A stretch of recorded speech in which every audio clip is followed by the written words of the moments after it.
Is Shakespeare dead? From my autobiography. 1. Scattered here and there through the stacks of unpublished manuscript which constitute this formidable autobiography and diary of mine, certain chapters will in some distant future be found which deal with claimants, claimants historically notorious.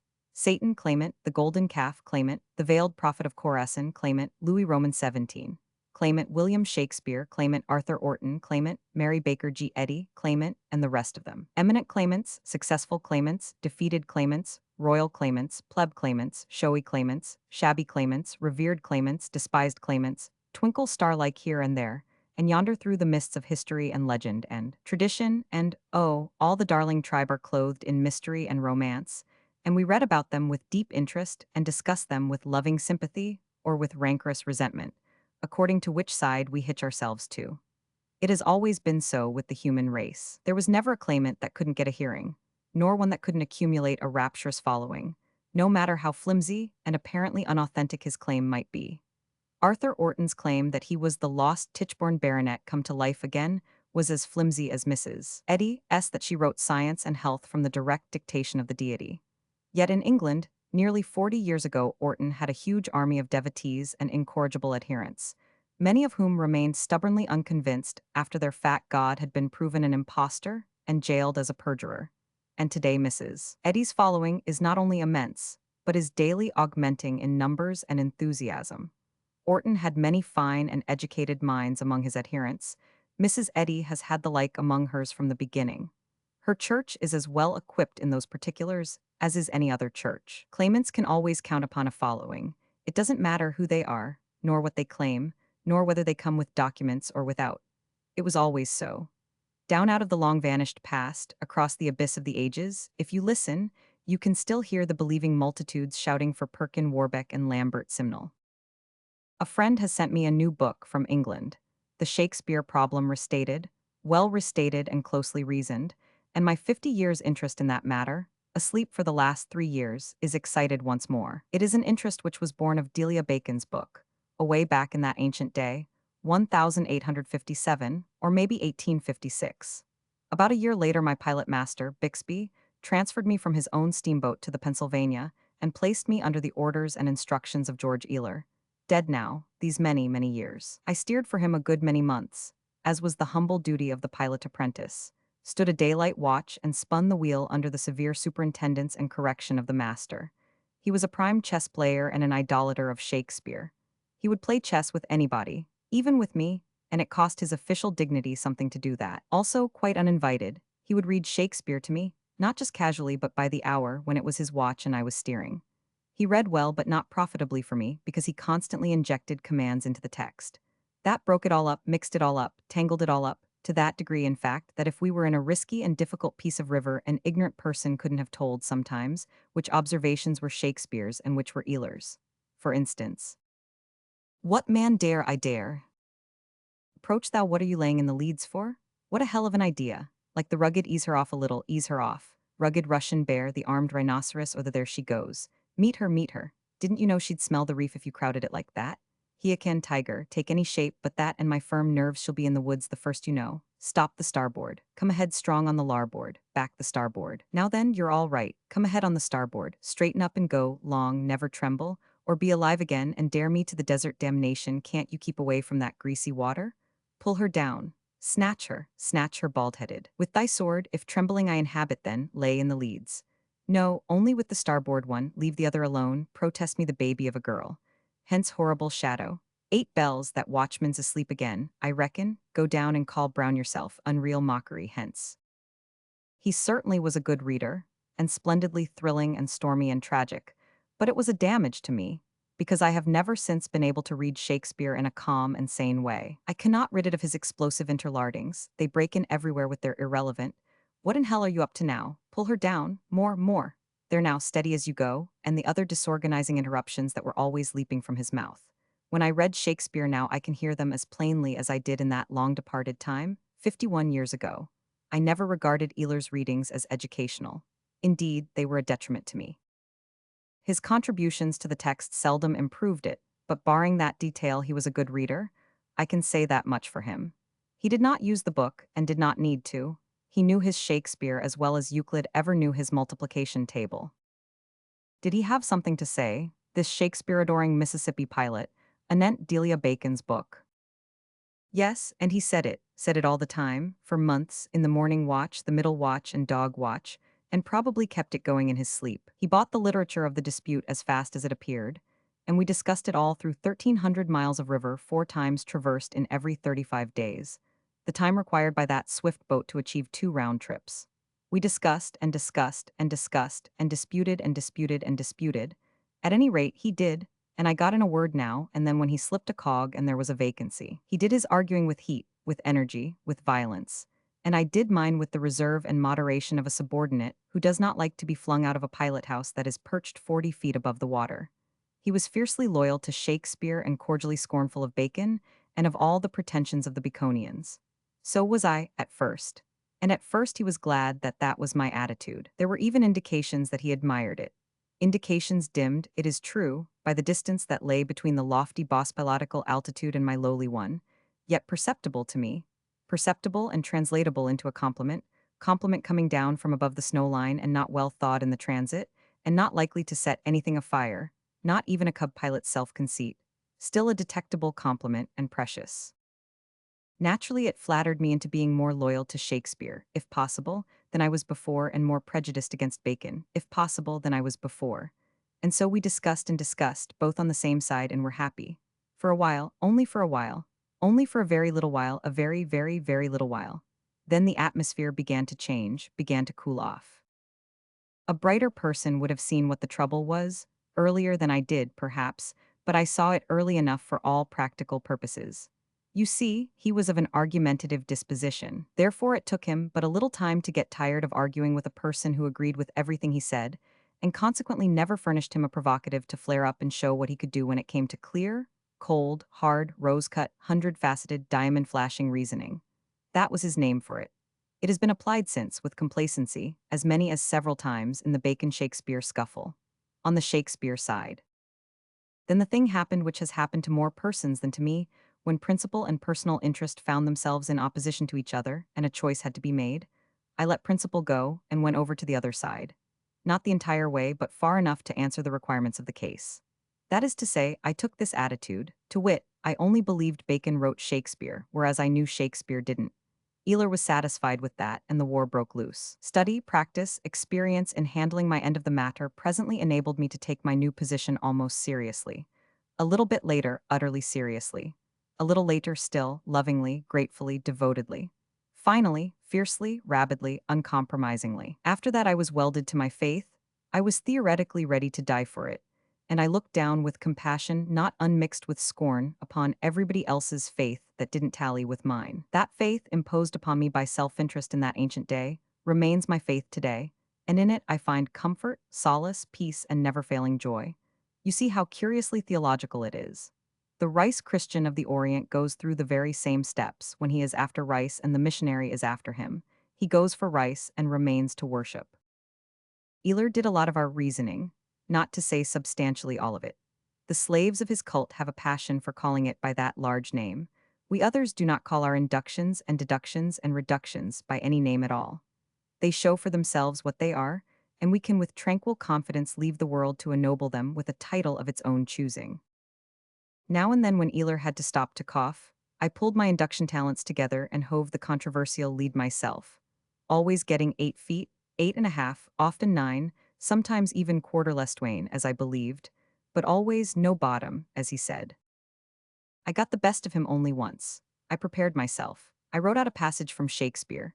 It may have been the very one I quoted a while ago, I don't remember, and riddled it with his wild steamboatful interlardings.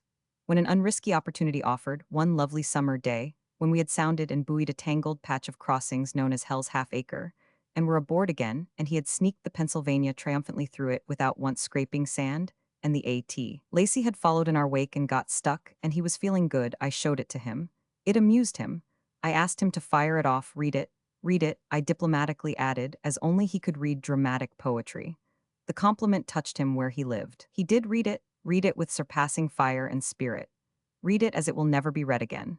For he knew how to put the right music into those thunderous interlardings and make them seem a part of the text. make them sound as if they were bursting from Shakespeare's own soul, each one of them a golden inspiration, and not to be left out without damage to the massed and magnificent whole.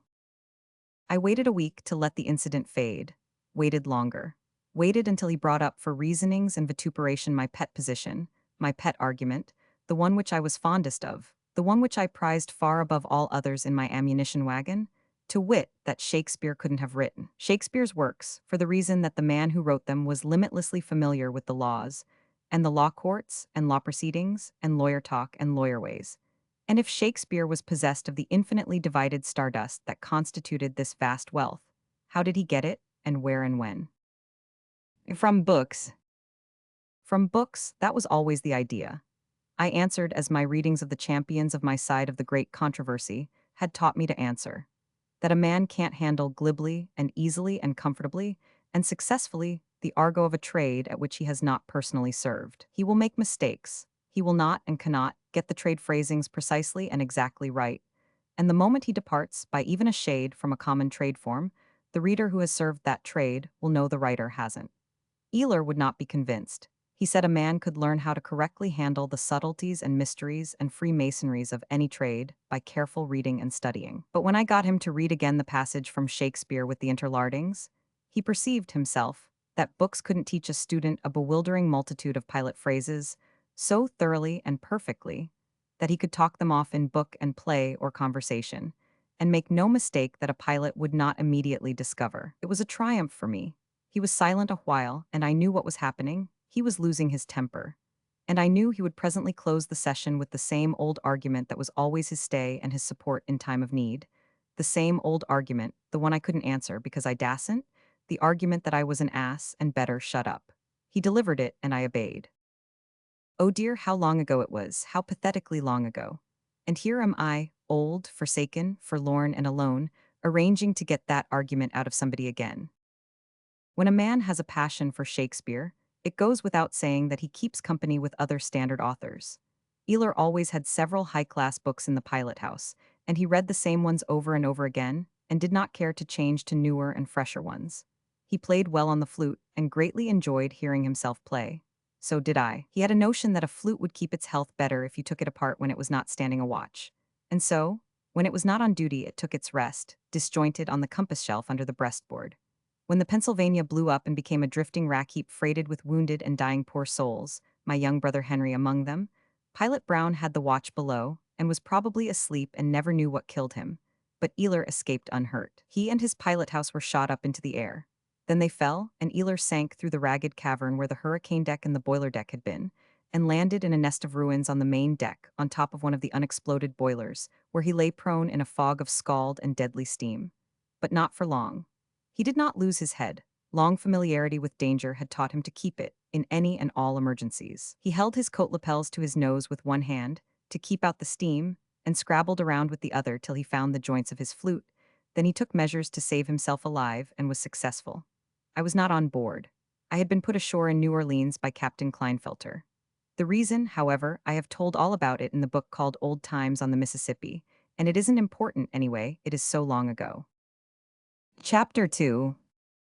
When I was a Sunday school scholar, something more than 60 years ago, I became interested in Satan and wanted to find out all I could about him. I began to ask questions, but my class teacher, Mr. Barclay, the stonemason, was reluctant about answering them, it seemed to me.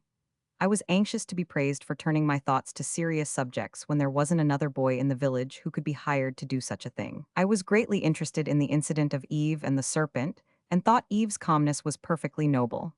I asked Mr. Barclay if he had ever heard of another woman who, being approached by a serpent, would not excuse herself and break for the nearest timber. He did not answer my question, but rebuked me for inquiring into matters above my age and comprehension. I will say for Mr. Barclay that he was willing to tell me the facts of Satan's history, but he stopped there. He wouldn't allow any discussion of them. In the course of time, we exhausted the facts. There were only 5 or 6 of them. You could set them all down on a visiting card. I was disappointed. I had been meditating a biography, and was grieved to find that there were no materials. I said as much, with the tears running down. Mr. Barclay's sympathy and compassion were aroused, for he was a most kind and gentle-spirited man, and he patted me on the head and cheered me up by saying there was a whole vast ocean of materials. I can still feel the happy thrill which these blessed words shot through me. Then he began to bail out that ocean's riches for my encouragement and joy. Like this, it was conjectured, though not established, that Satan was originally an angel in heaven, that he fell, that he rebelled and brought on a war, that he was defeated and banished to perdition. Also, we have reason to believe that later he did so and so, that we are warranted in supposing that at a subsequent time he traveled extensively, seeking whom he might devour, that a couple of centuries afterward, as tradition instructs us, he took up the cruel trade of tempting people to their ruin with vast and fearful results, that by and by, as the probabilities seem to indicate, he may have done certain things, he might have done certain other things, he must have done still other things. And so on and so on. We set down the 5 known facts by themselves on a piece of paper, and numbered it page 1.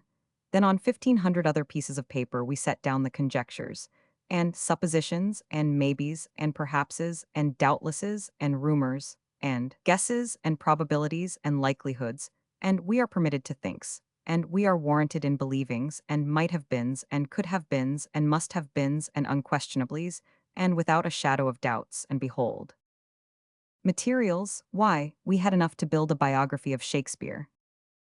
Yet he made me put away my pen. He would not let me write the history of Satan.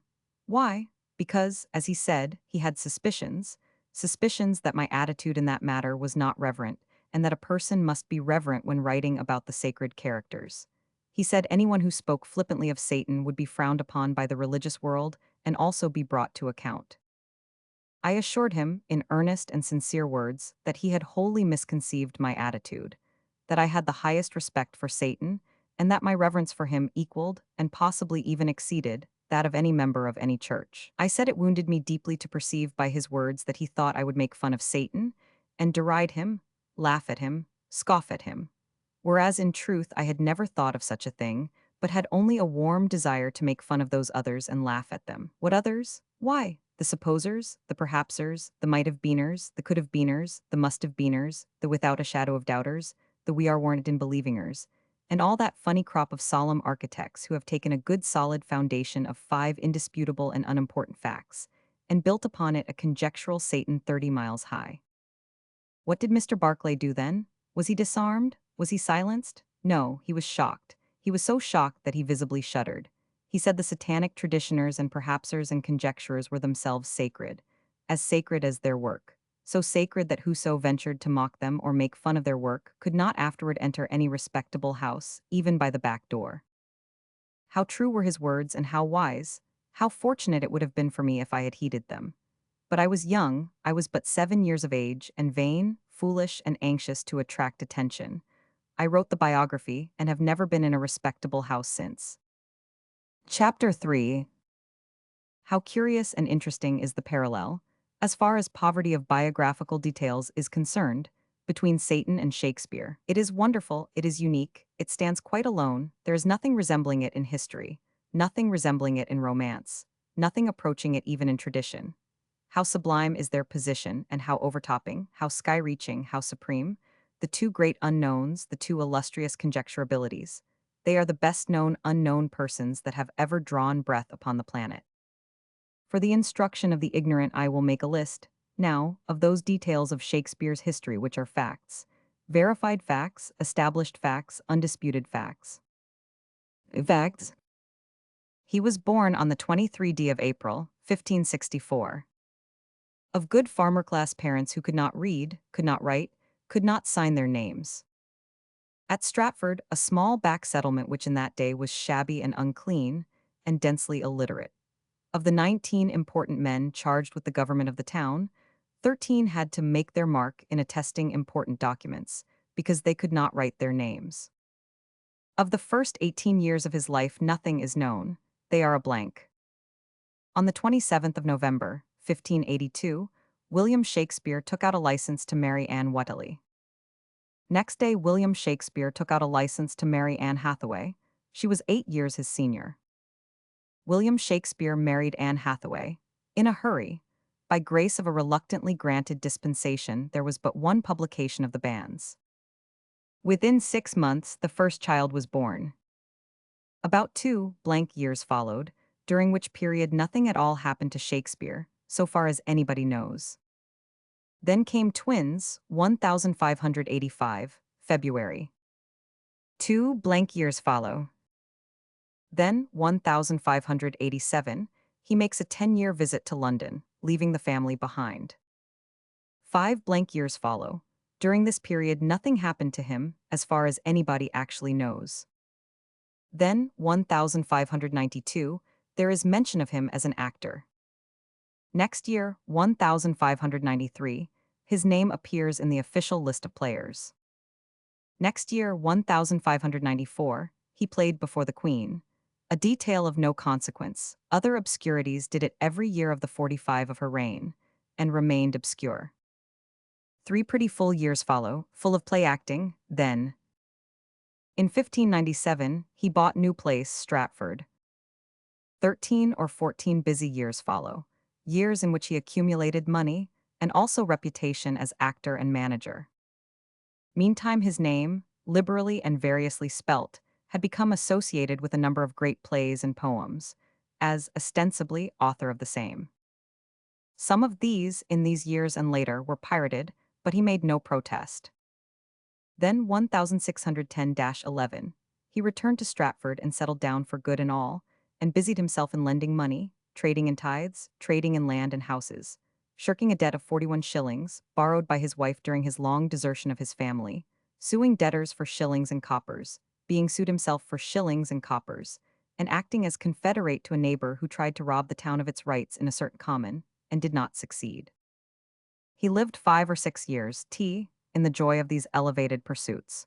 Then he made a will and signed each of its 3 pages with his name. A thoroughgoing businessman's will. It named in minute detail every item of property he owned in the world: houses, lands, sword, silver-gilt bowl, and so on, all the way down to his second-best bed and its furniture. It carefully and calculatingly distributed his riches among the members of his family, overlooking no individual of it, not even his wife, the wife he had been enabled to marry in a hurry by urgent grace of a special dispensation before he was 19, the wife whom he had left husbandless so many years, the wife who had had to borrow 41 shillings in her need, and which the lender was never able to collect of the prosperous husband, but died at last with the money still lacking. No, even this wife was remembered in Shakespeare's will. He left her that second-best bed, and not another thing, not even a penny to bless her lucky widowhood with. It was eminently and conspicuously a businessman's will, not a poet's. It mentioned not a single book. Books were much more precious than swords and silver-gilt bowls and second-best beds in those days, and when a departing person owned one, he gave it a high place in his will. The will mentioned not a play, not a poem, not an unfinished literary work, not a scrap of manuscript of any kind. Many poets have died poor, but this is the only one in history that has died this poor. The others all left literary remains behind. Also a book, maybe 2. If Shakespeare had owned a dog, but we need not go into that, we know he would have mentioned it in his will. If a good dog, Susanna would have got it. If an inferior one, his wife would have got a dour interest in it. I wish he had had a dog, just so we could see how painstakingly he would have divided that dog among the family, in his careful business way. He signed the will in 3 places. In earlier years, he signed 2 other official documents. These 5 signatures still exist. There are no other specimens of his penmanship in existence, not a line. Was he prejudiced against the art? His granddaughter, whom he loved, was 8 years old when he died, yet she had had no teaching. He left no provision for her education, although he was rich, and in her mature womanhood she couldn't write and couldn't tell her husband's manuscript from anybody else's. She thought it was Shakespeare's. When Shakespeare died in Stratford, it was not an event. It made no more stir in England than the death of any other forgotten theatre actor would have made.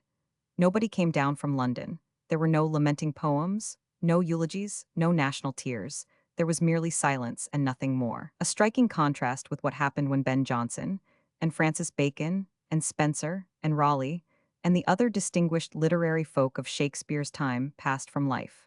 No praiseful voice was lifted for the lost bard of Avon. Even Ben Jonson waited 7 years before he lifted his. So far as anybody actually knows and can prove, Shakespeare of Stratford-upon-Avon never wrote a play in his life. So far as anybody knows and can prove, he never wrote a letter to anybody in his life. So far as anyone knows, he received only one letter during his life. So far as anyone knows and can prove, Shakespeare of Stratford wrote only one poem during his life.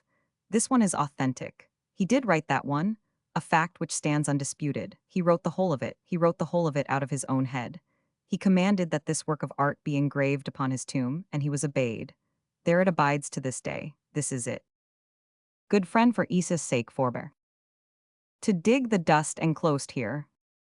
Blessed be ye man it spares these stones, and cursed be he it moves my bones. In the list as above set down will be found every positively known fact of Shakespeare's life, lean and meager as the invoice is. Beyond these details we know not a thing about him. All the rest of his vast history, as furnished by the biographers, is built up, course upon course, of guesses, inferences, theories, conjectures, an Eiffel Tower of artificialities rising sky-high from a very flat and very thin foundation of inconsequential facts. Chapter 4. Conjectures. The historians suppose that Shakespeare attended the free school in Stratford from the time he was 7 years old till he was 13. There is no evidence in existence that he ever went to school at all. The historians infer that he got his Latin in that school, the school which they suppose he attended. They suppose his father's declining fortunes made it necessary for him to leave the school they supposed he attended and get to work and help support his parents and their 10 children. But there is no evidence that he ever entered or returned from the school they suppose he attended. They suppose he assisted his father in the butchering business, and that, being only a boy, he didn't have to do full-grown butchering, but only slaughtered calves. Also, that whenever he killed a calf, he made a high-flown speech over it. This supposition rests upon the testimony of a man who wasn't there at the time. A man who got it from a man who could have been there, but did not say whether he was nor not.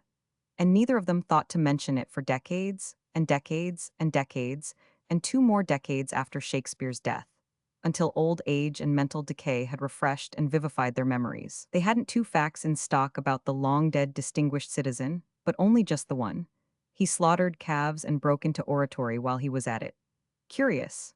They had only 1 fact, yet the distinguished citizen had spent 26 years in that little town, just half his lifetime. However, rightly viewed, it was the most important fact, indeed almost the only important fact, of Shakespeare's life in Stratford. Rightly viewed. For experience is an author's most valuable asset. Experience is the thing that puts the muscle and the breath and the warm blood into the book he writes. Rightly viewed, calf butchering accounts for Titus Andronicus, the only play, ain't it, that the Stratford Shakespeare ever wrote, and yet it is the only one everybody tried to chouse him out of, the Baconians included. The historians find themselves justified in believing that the young Shakespeare poached upon Sir Thomas Lucy's deer preserves and got haled before that magistrate for it. But there is no shred of respectworthy evidence that anything of the kind happened. The historians, having argued the thing that might have happened into the thing that did happen, found no trouble in turning Sir Thomas Lucy into Mr. Justice Shallow. They have long ago convinced the world, on surmise and without trustworthy evidence, that Shallow is Sir Thomas. The next addition to the young Shakespeare's Stratford history comes easy. The historian builds it out of the surmised deer-stealing, and the surmised trial before the magistrate, and the surmised vengeance-prompted satire upon the magistrate in the play. Result, the young Shakespeare was a wild, oh, such a wild young scamp, and that gratuitous slander is established for all time. It is the very way Professor Osborne and I built the colossal skeleton brontosaur that stands 57 feet long and 16 feet high in the Natural History Museum, the awe and admiration of all the world, the stateliest skeleton that exists on the planet. We had 9 bones, and we built the rest of him out of plaster of Paris. We ran short of plaster of Paris, or we'd have built a brontosaur that could sit down beside the Stratford Shakespeare, and none but an expert could tell which was biggest or contained the most plaster.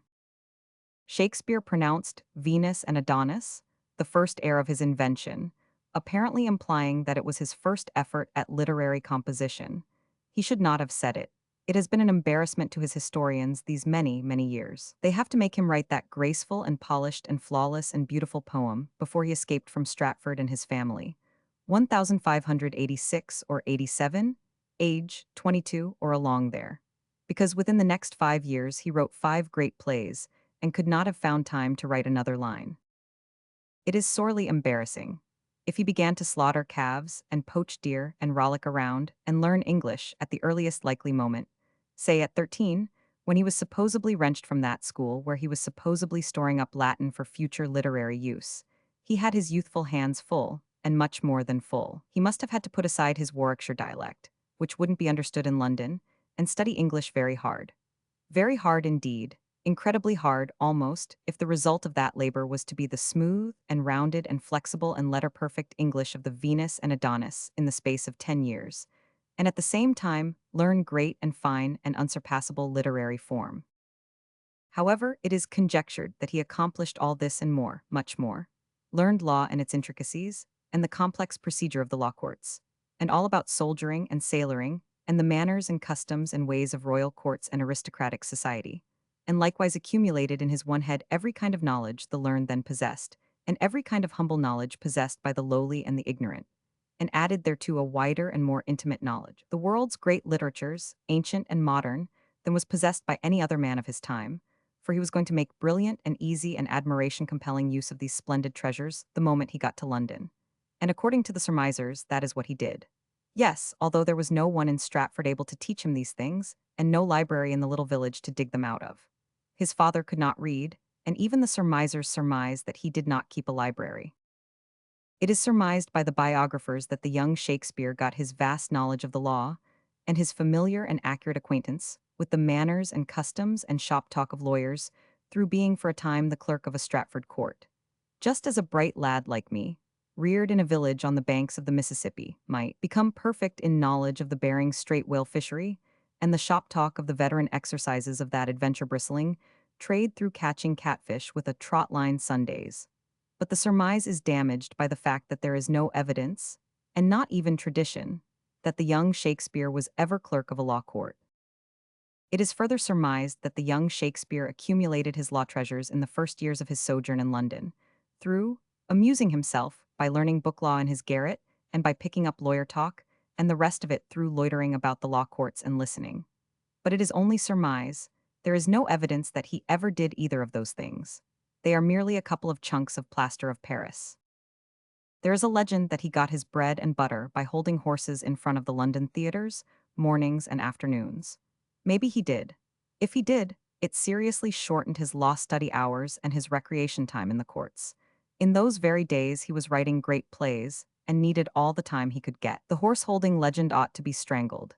It too formidably increases the historian's difficulty in accounting for the young Shakespeare's erudition, an erudition which he was acquiring, hunk by hunk and chunk by chunk, every day in those strenuous times, and emptying each day's catch into next day's imperishable drama. He had to acquire a knowledge of war at the same time, and a knowledge of soldier people and sailor people and their ways and talk, also a knowledge of some foreign lands and their languages, for he was daily emptying fluent streams of these various knowledges, too, into his dramas. How did he acquire these rich assets? In the usual way, by surmise. It is surmised that he traveled in Italy and Germany and around, and qualified himself to put their scenic and social aspects upon paper, that he perfected himself in French, Italian, and Spanish on the road, that he went in Leicester's expedition to the Low Countries, as soldier or sutler or something, for several months or years, or whatever length of time a surmiser needs in his business, and thus became familiar with soldiership and soldier ways and soldier talk and generalship and general ways and general talk, and seamanship and sailor ways and sailor talk. Maybe he did all these things, but I would like to know who held the horses in the meantime, and who studied the books in the garret, and who frolicked in the law courts for recreation. Also, who did the call-boying and the play-acting. For he became a call-boy, and as early as 93 he became a vagabond, the law's ungentle term for an unlisted actor, and in 94 a regular and properly and officially listed member of that, in those days, lightly valued and not much respected profession. Right soon thereafter he became a stockholder in 2 theaters and manager of them. Thenceforward he was a busy and flourishing businessman, and was raking in money with both hands for 20 years. Then in a noble frenzy of poetic inspiration he wrote his one poem, his only poem, his darling, and laid him down and died.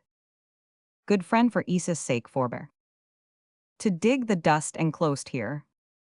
Blessed be ye man it spares these stones, and cursed be he it moves my bones. He was probably dead when he wrote it. Still, this is only conjecture. We have only circumstantial evidence, internal evidence.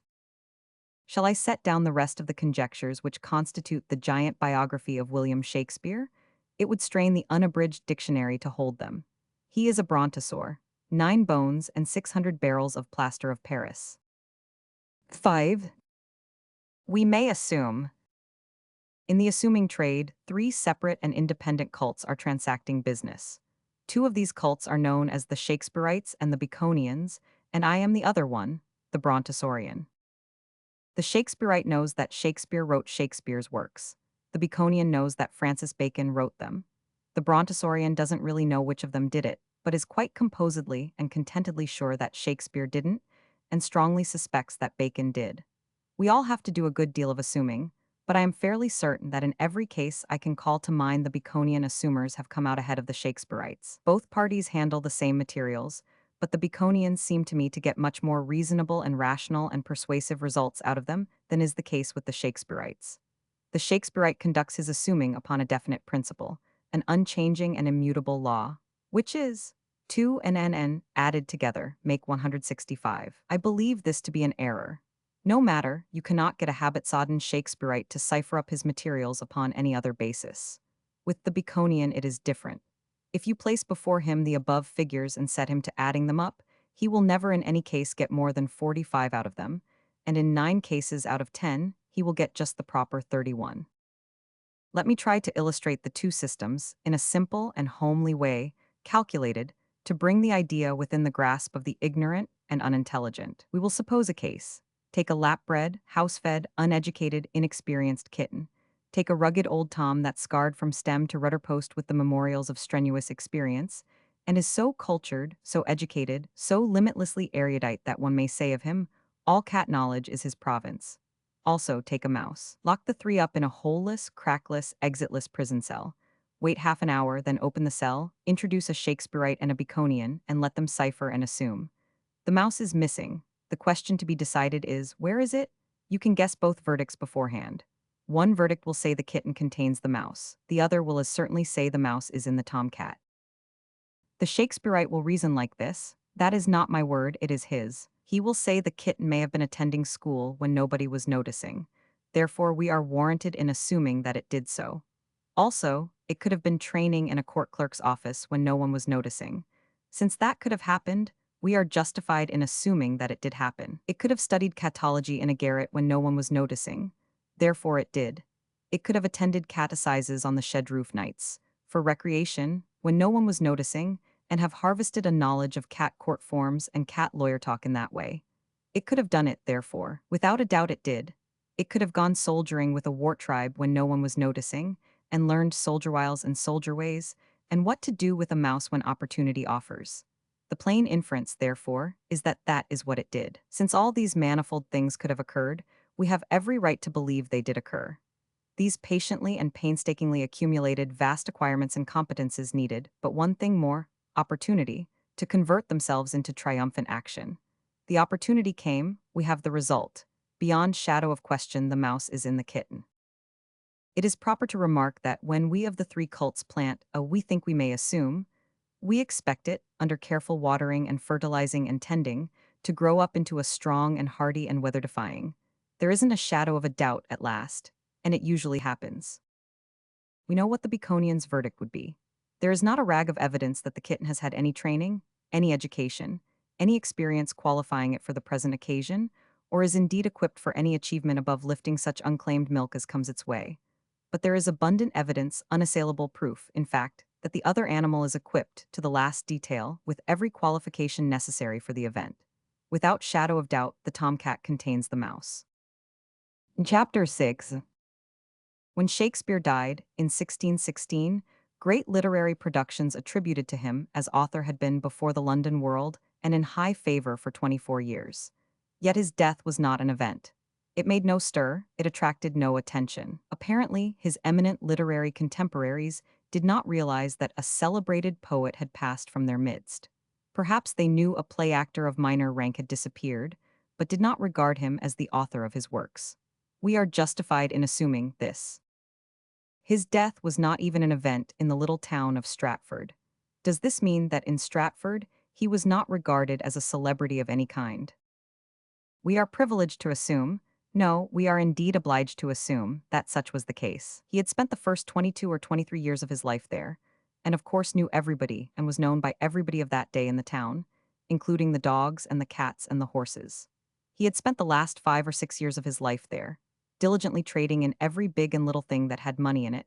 So we are compelled to assume that many of the folk there in those said latter days knew him personally, and the rest by sight and hearsay. But not as a celebrity.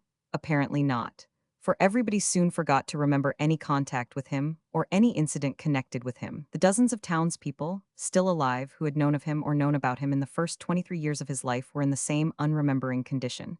If they knew of any incident connected with that period of his life, they didn't tell about it. Would they if they had been asked? It is most likely. Were they asked? It is pretty apparent that they were not. Why weren't they? It is a very plausible guess that nobody there or elsewhere was interested to know. For 7 years after Shakespeare's death, nobody seems to have been interested in him. Then the quarto was published, and Ben Jonson awoke out of his long indifference and sang a song of praise and put it in the front of the book. Then silence fell again. For 60 years, then inquiries into Shakespeare's Stratford life began to be made, of Stratfordians. Of Stratfordians who had known Shakespeare or had seen him? No. Then of Stratfordians who had seen people who had known or seen people who had seen Shakespeare? No. Apparently the inquires were only made of Stratfordians who were not Stratfordians of Shakespeare's day, but later comers. And what they had learned had come to them from persons who had not seen Shakespeare. And what they had learned was not claimed as fact, but only as legend, dim and fading and indefinite legend. Legend of the calf slaughtering rank, and not worth remembering either as history or fiction. Has it ever happened before, or since, that a celebrated person who had spent exactly half of a fairly long life in the village where he was born and reared, was able to slip out of this world and leave that village voiceless and gossipless behind him? Utterly voiceless. Utterly gossipless? And permanently so? I don't believe it has happened in any case except Shakespeare's, and couldn't and wouldn't have happened in his case if he had been regarded as a celebrity at the time of his death.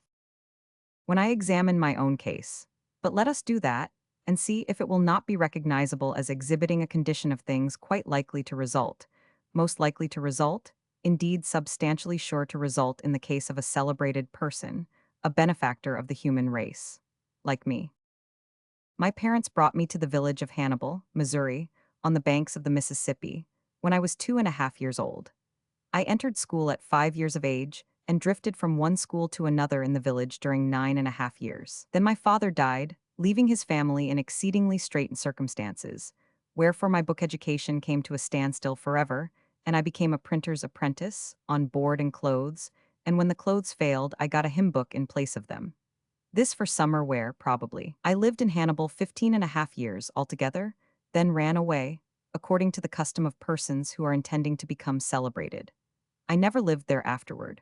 4 years later, I became a cub on a Mississippi steamboat in the St. Louis and New Orleans trade, and after a year and a half of hard study and hard work, the U.S. inspectors rigorously examined me through a couple of long sittings and decided that I knew every inch of the Mississippi, 1,300 miles, in the dark and in the day as well as a baby knows the way to its mother's pap's day or night. So they licensed me as a pilot, knighted me, so to speak, and I rose up clothed with authority, a responsible servant of the United States government. Now then, Shakespeare died young. He was only 52. He had lived in his native village 26 years, or about that. He died celebrated, if you believe everything you read in the books. Yet when he died, nobody, there or elsewhere, took any notice of it. And for 60 years afterward, no townsman remembered to say anything about him or about his life in Stratford. When the inquirer came at last, he got but one fact, no legend, and got that one at second hand, from a person who had only heard it as a rumor and didn't claim copyright in it as a production of his own. He couldn't, very well, for its date antedated his own birth date, but necessarily, a number of persons were still alive in Stratford, who, in the days of their youth, had seen Shakespeare nearly every day in the last 5 years of his life. and they would have been able to tell that inquirer some first-hand things about him if he had in those last days been a celebrity and therefore a person of interest to the villagers. Why did not the inquirer hunt them up and interview them? Wasn't it worthwhile? Wasn't the matter of sufficient consequence? Had the inquirer an engagement to see a dog fight and couldn't spare the time? It all seems to mean that he never had any literary celebrity, there or elsewhere, and no considerable repute as actor and manager. Now then, I am away along in life, my 73rd year being already well behind me. Yet 16 of my Hannibal schoolmates are still alive today, and can tell, and do tell, inquirers dozens and dozens of incidents of their young lives and mine together. Things that happened to us in the morning of life, in the blossom of our youth, in the good days, the dear days, the days when we went gypsying, a long time ago. Most of them creditable to me, too. One child to whom I paid court when she was 5 years old and I 8 still lives in Hannibal, and she visited me last summer, traversing the necessary 10 or 1200 miles of railroad without damage to her patience or to her old young vigor. Another little lassie to whom I paid attention in Hannibal when she was 9 years old and I the same, is still alive, in London, and hale and hearty just as I am. And on the few surviving steamboats, those lingering ghosts and remembrancers of great fleets that plied the big river in the beginning of my water career, which is exactly as long ago as the whole invoice of the life years of Shakespeare numbers. There are still findable 2 or 3 river pilots who saw me do creditable things in those ancient days, and several white-headed engineers, and several roustabouts and mates, and several deckhands who used to heave the lead for me and send up on the still night the 6 feet scant. That made me shudder, and the 1000 R.K. Twain, that took the shudder away, and presently the Darling by the DEEP-4, that lifted me to heaven for joy. They know about me and can tell, and so do printers from St. Louis to New York, and so do newspaper reporters from Nevada to San Francisco, and so do the police. If Shakespeare had really been celebrated like me, Stratford could have told things about him, and if my experience goes for anything, they'd have done it. Chapter 7. If I had under my superintendence a controversy appointed to decide whether Shakespeare wrote Shakespeare or not, I believe I would place before the debaters only the one question: was Shakespeare ever a practicing lawyer? And leave everything else out. It is maintained that the man who wrote the plays was not merely myriad-minded, but also myriad-accomplished, that he not only knew some thousands of things about human life in all its shades and grades, and about the 100 arts and trades and crafts and professions which men busy themselves in, but that he could talk about the men and their grades and trades accurately, making no mistakes. Maybe it is so, but have the experts spoken, or is it only Tom, Dick, and Harry? Does the exhibit stand upon wide and loose and eloquent generalizing, which is not evidence and not proof, or upon details, particulars, statistics, illustrations, demonstrations? Experts of unchallengeable authority have testified definitely as to only one of Shakespeare's multifarious craft equipments. So far as my recollections of Shakespeare-Bacon talk abide with me, his law equipment. I do not remember that Wellington or Napoleon ever examined Shakespeare's battles and sieges and strategies, and then decided and established for good and all that they were militarily flawless. I do not remember that any Nelson, or Drake, or Cook ever examined his seamanship, and said it showed profound and accurate familiarity with that art. I don't remember that any king or prince or duke has ever testified that Shakespeare was letter perfect in his handling of royal court manners and the talk and manners of aristocracies. I don't remember that any illustrious Latinist or Grecian or Frenchman or Spaniard or Italian has proclaimed him a past master in those languages.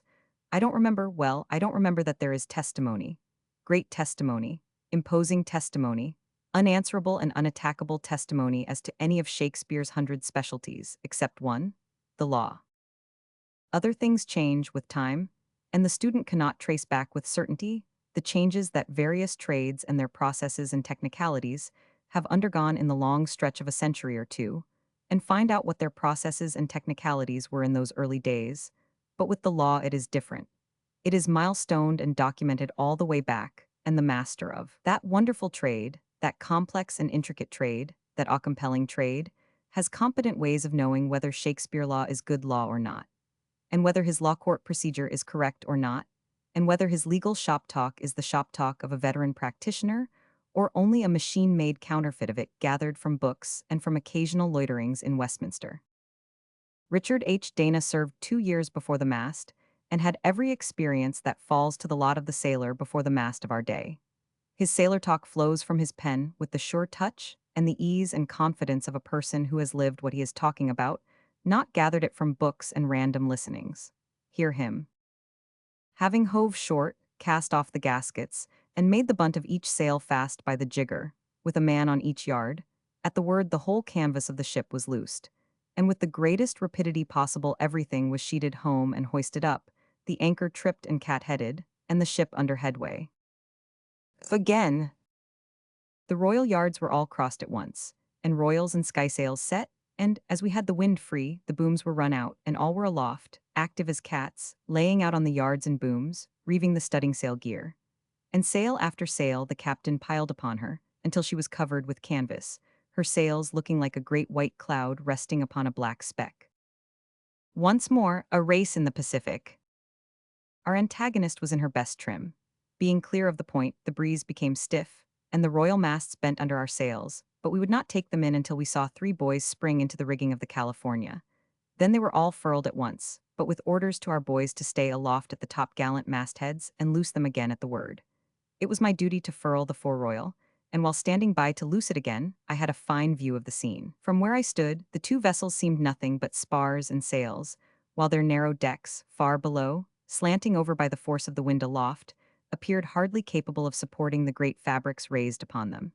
The California was to windward of us and had every advantage. Yet, while the breeze was stiff, we held our own. As soon as it began to slacken, she ranged a little ahead, and the order was given to loose the royals. In an instant the gaskets were off and the bunt dropped. Sheet home the foreroyal. Whether sheets home, lee sheets home. Hoist away, sir, is bawled from aloft. Overhaul your clew lines, shouts the mate. Aye, sir, all clear. Taut leach belay well the lee brace, haul taut to windward, and the royals are set. What would the captain of any sailing vessel of our time say to that? He would say, the man that wrote that didn't learn his trade out of a book, he has been there. But would this same captain be competent to sit in judgment upon Shakespeare's seamanship? Considering the changes in ships and ship talk that have necessarily taken place, unrecorded, unremembered, and lost to history in the last 300 years, it is my conviction that Shakespeare's sailor talk would be Choctaw to him. For instance, from The Tempest. Master Boatswain. Boatswain, here master, what cheer? Master, good speak to the mariners, fall to tea yearly, or we run ourselves to ground, bestir, bestir. Enter mariners. Boatswain, high my hearts, cheerly, cheerly my hearts, yare, yare, take in the topsail, tend to the master's whistle. Down with the topmast, yare, lower, lower, bring her to try why the main course. Lay her a hold, set her two courses, off to sea again, lay her off. That will do for the present, let us yare a little now for a change. If a man should write a book and in it make one of his characters say, here, devil, empty the coins into the standing galley and the imposing stone into the hell box. Assemble the comps around the frisket and let them jeff for takes and be quick about it, I should recognize a mistake or two in the phrasing and would know that the writer was only a printer theoretically, not practically. I have been a quartz miner in the silver regions, a pretty hard life. I know all the palaver of that business. I know all about discovery claims and the subordinate claims. I know all about lodes, ledges, outcroppings, dips, spurs, angles, shafts, drifts, inclines, levels, tunnels, air shafts, horses, clay casings, granite casings, quartz mills and their batteries, aerastras, and how to charge them with quicksilver and sulfate of copper, and how to clean them up, and how to reduce the resulting amalgam in the retorts, and how to cast the bullion into pigs. And finally, I know how to screen tailings, and also how to hunt for something less robust to do and find it. I know the argot of the quartz mining and milling industry familiarly. And so, whenever Bret Hart introduces that industry into a story, the first time one of his miners opens his mouth, I recognize from his phrasing that Hart got the phrasing by listening, like Shakespeare. I mean the Stratford one, not by experience.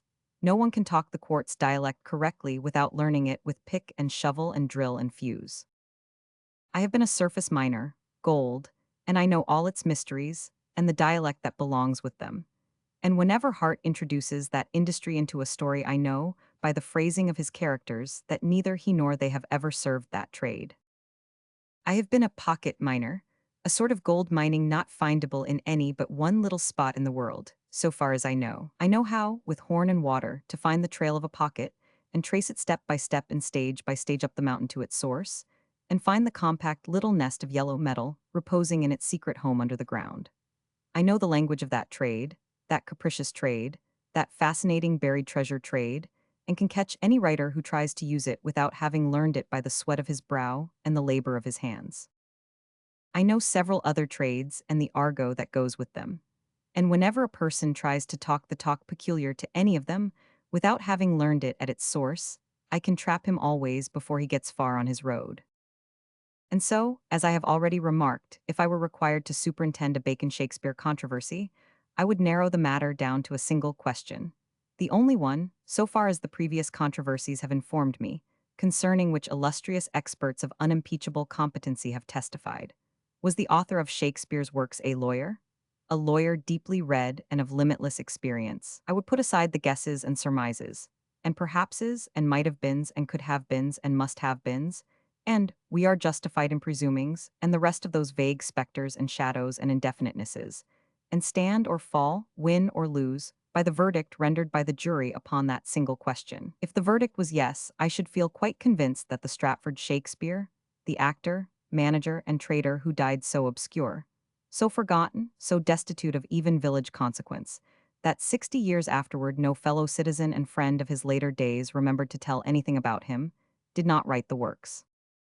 Chapter 13 of the Shakespeare problem restated bears the heading Shakespeare as a Lawyer, and comprises some 50 pages of expert testimony, with comments thereon, and I will copy the first 9, as being sufficient all by themselves, as it seems to me, to settle the question which I have conceived to be the master key to the Shakespeare-Bacon puzzle. Chapter 8 Shakespeare as a Lawyer. The plays and poems of Shakespeare supply ample evidence that their author not only had a very extensive and accurate knowledge of law, but that he was well acquainted with the manners and customs of members of the Inns of Court and with legal life generally.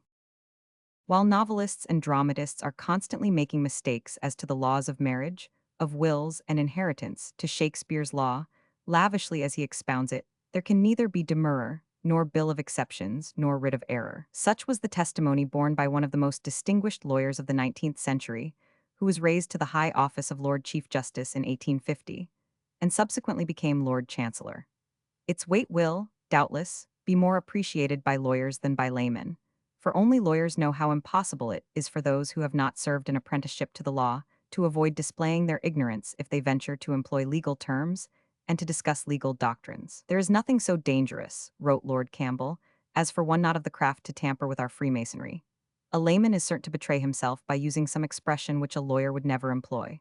Mr. Sidney Lee himself supplies us with an example of this. He writes P. 164. On February 15, 1609, Shakespeare obtained judgment from a jury against Addenbroke for the payment of no. 6 and number 1, 5s, 0d, costs. Now a lawyer would never have spoken of obtaining judgment from a jury, for it is the function of a jury not to deliver judgment, which is the prerogative of the court, but to find a verdict on the facts. The error is indeed a venial one, but it is just one of those little things which at once enable a lawyer to know if the writer is a layman or one of the craft. But when a layman ventures to plunge deeply into legal subjects, he is naturally apt to make an exhibition of his incompetence. Let a non-professional man, however acute, writes Lord Campbell again, presume to talk law or to draw illustrations from legal science in discussing other subjects, and he will speedily fall into laughable absurdity. And what does the same high authority say about Shakespeare? He had a deep technical knowledge of the law and an easy familiarity with some of the most abstruse proceedings in English jurisprudence. And again, whenever he indulges this propensity, he uniformly lays down good law. Of Henry Roman IV, Part 2, he says, if Lord Eldon could be supposed to have written the play, I do not see how he could be chargeable with having forgotten any of his law while writing it. Charles and Mary Cowden Clarke speak of the marvelous intimacy which he displays with legal terms, his frequent adoption of them in illustration, and his curiously technical knowledge of their form and force. Malone, himself a lawyer, wrote, his knowledge of legal terms is not merely such as might be acquired by the casual observation of even his all-comprehending mind. It has the appearance of technical skill. Another lawyer and well-known Shakespearean, Richard Grant White, says, no dramatist of the time, not even Beaumont, who was the younger son of a judge of the Common Pleas, and who after studying in the Inns of Court abandoned law for the drama, used legal phrases with Shakespeare's readiness and exactness. And the significance of this fact is heightened by another, that it is only to the language of the law that he exhibits this inclination. The phrases peculiar to other occupations serve him on rare occasions by way of description, comparison, or illustration, generally when something in the scene suggests them. But legal phrases flow from his pen as part of his vocabulary and parcel of his thought. Take the word purchase, for instance, which, in ordinary use, means to acquire by giving value, but applies in law to all legal modes of obtaining property except by inheritance or descent. And in this peculiar sense, the word occurs 5 times in Shakespeare's 34 plays, and only in one single instance in the 54 plays of Beaumont and Fletcher. It has been suggested that it was in attendance upon the courts in London that he picked up his legal vocabulary. But this supposition not only fails to account for Shakespeare's peculiar freedom and exactness in the use of that phraseology, it does not even place him in the way of learning those terms his use of which is most remarkable, which are not such as he would have heard at ordinary proceedings at nisi prius, but such as refer to the tenure or transfer of real property, fine and recovery, statutes merchant, purchase, indenture, tenure, double voucher, fee simple, fee farm, remainder, reversion, forfeiture, etc. This conveyancer's jargon could not have been picked up by hanging round the courts of law in London 250 years ago, when suits as to the title of real property were comparatively rare. And besides, Shakespeare uses his law just as freely in his first plays, written in his first London years, as in those produced at a later period. Just as exactly, too, for the correctness and propriety with which these terms are introduced have compelled the admiration of a Chief Justice and a Lord Chancellor. Senator Davis wrote, "We seem to have something more than a sciolist's temerity of indulgence in the terms of an unfamiliar art. No legal solecisms will be found. The abstrusest elements of the common law are impressed into a disciplined service. Over and over again, where such knowledge is unexampled in writers unlearned in the law, Shakespeare appears in perfect possession of it. In the law of real property, its rules of tenure and descents, its entails, its fines and recoveries, their vouchers and double vouchers in the procedure of the courts, the method of bringing writs and arrests, the nature of actions, the rules of pleading, the law of escapes and of contempt of court in the principles of evidence, both technical and philosophical, in the distinction between the temporal and spiritual tribunals, in the law of attainder and forfeiture, in the requisites of a valid marriage, in the presumption of legitimacy, in the learning of the law of prerogative, in the inalienable character of the crown, this mastership appears with surprising authority. To all this testimony, and there is much more which I have not cited, may now be added that of a great lawyer of our own times, viz.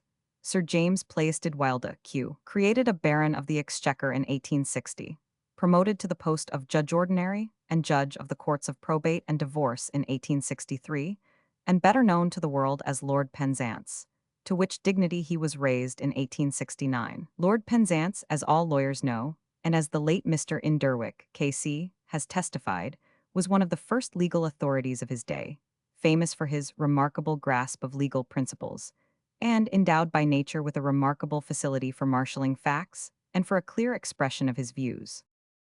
Lord Penzance speaks of Shakespeare's perfect familiarity with not only the principles, axioms, and maxims, but the technicalities of English law, a knowledge so perfect and intimate that he was never incorrect and never at fault. The mode in which this knowledge was pressed into service on all occasions to express his meaning and illustrate his thoughts was quite unexampled.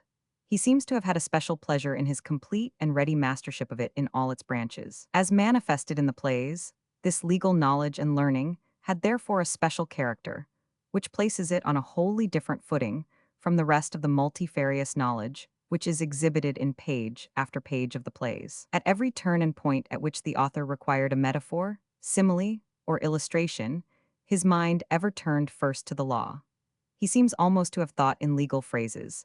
The commonest of legal expressions were ever at the end of his pen, in description or illustration. That he should have descanted in lawyer language when he had a forensic subject in hand, such as Shylock's bond, was to be expected, but the knowledge of law in Shakespeare was exhibited in a far different manner.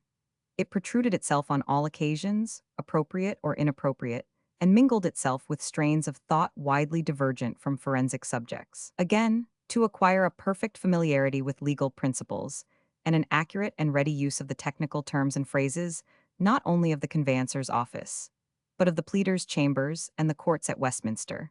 Nothing short of employment in some career, involving constant contact with legal questions, and general legal work would be requisite, but a continuous employment involves the element of time, and time was just what the manager of two theaters had not at his disposal.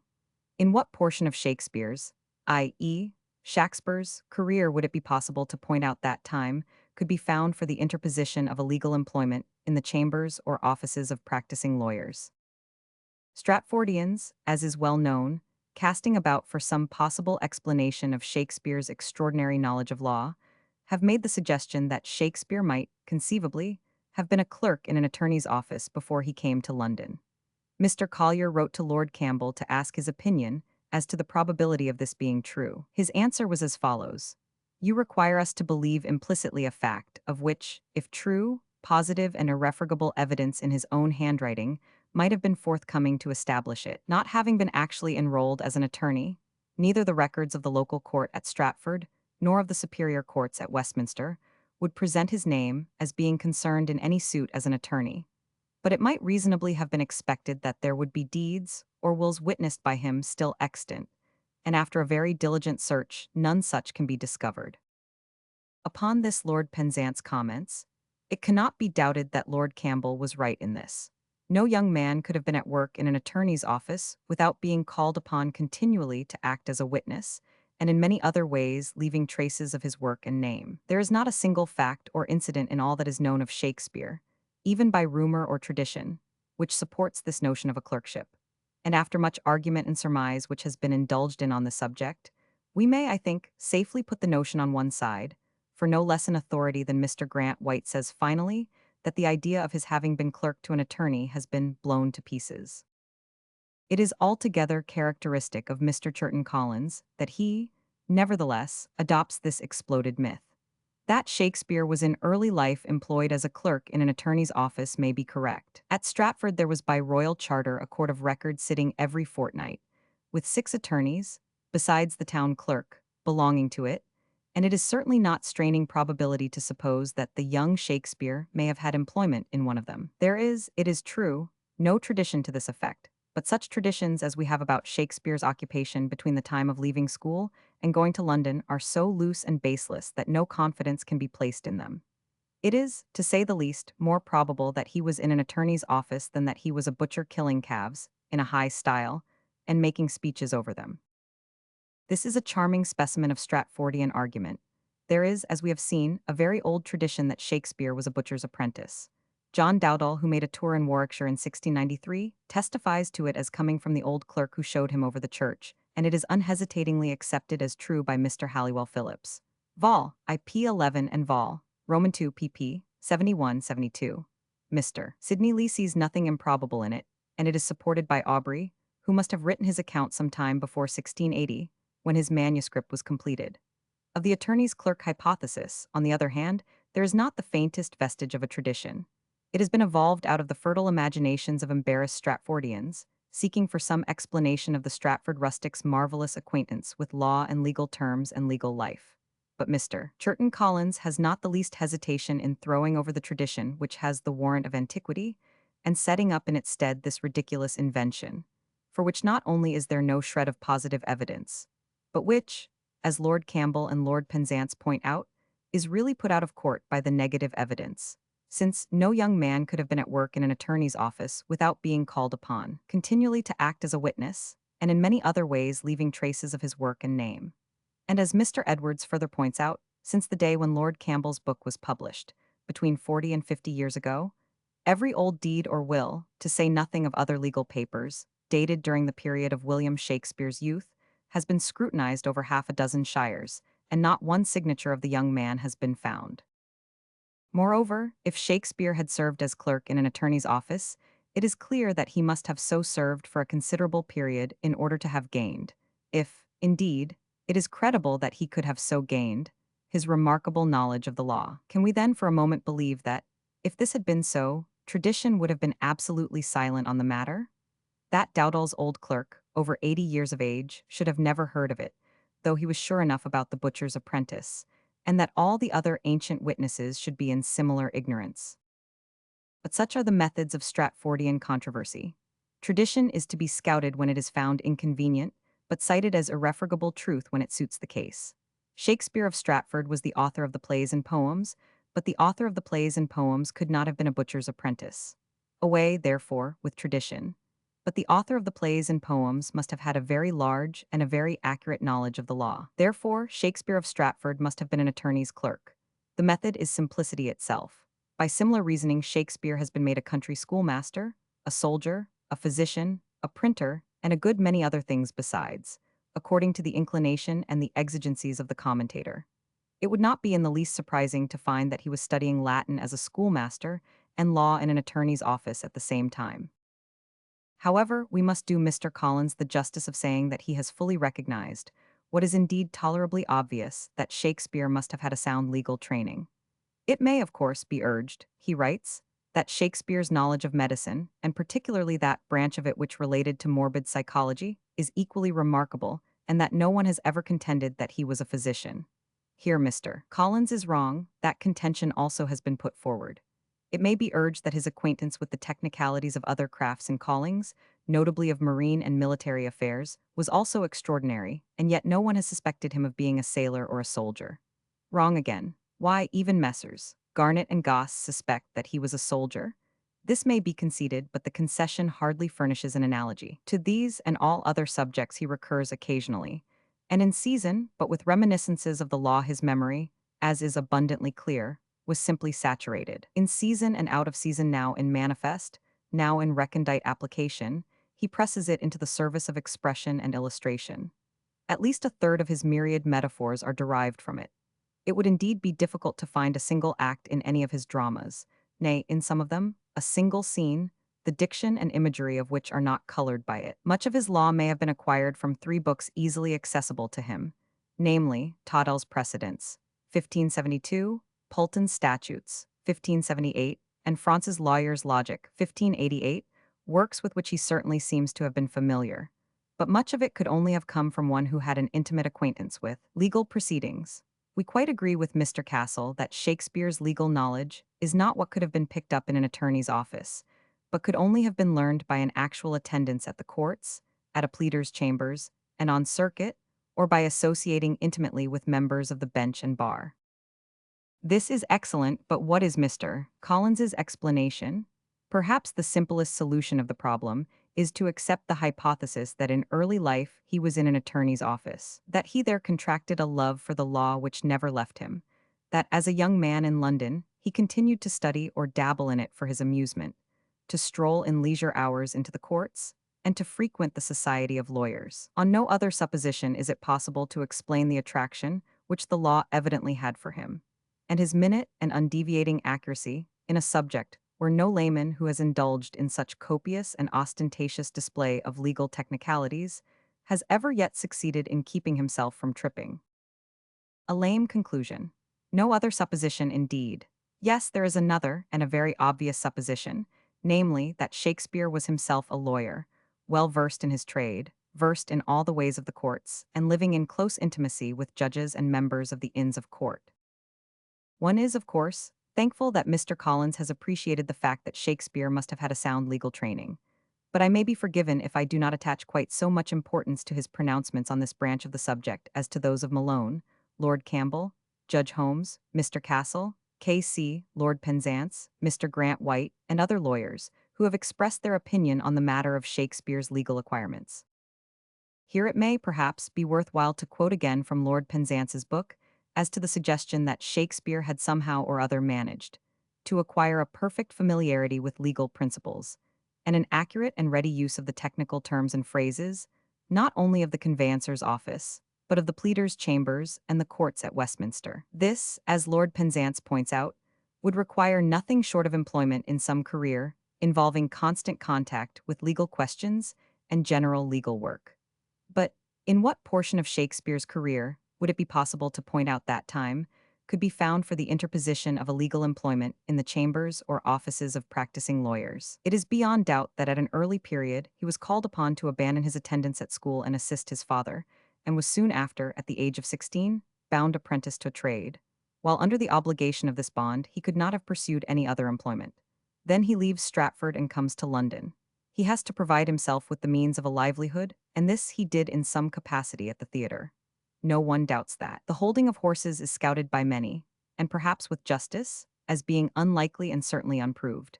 But whatever the nature of his employment was at the theater, there is hardly room for the belief that it could have been other than continuous, for his progress there was so rapid. Ere long he had been taken into the company as an actor, and was soon spoken of as a Johans factotum. His rapid accumulation of wealth speaks volumes for the constancy and activity of his services. One fails to see when there could be a break in the current of his life at this period of it, giving room or opportunity for legal or indeed any other employment. In 1589, says Knight, we have undeniable evidence that he had not only a casual engagement, was not only a salaried servant, as many players were, but was a shareholder in the company of the Queen's players with other shareholders below him on the list. 1589 would be within 2 years after his arrival in London, which is placed by White and Halliwell Phillips about the year 1587. The difficulty in supposing that, starting with a state of ignorance in 1587, when he is supposed to have come to London, he was induced to enter upon a course of most extended study and mental culture, is almost insuperable. Still, it was physically possible, provided always that he could have had access to the needful books. But this legal training seems to me to stand on a different footing. It is not only unaccountable and incredible, but it is actually negatived by the known facts of his career.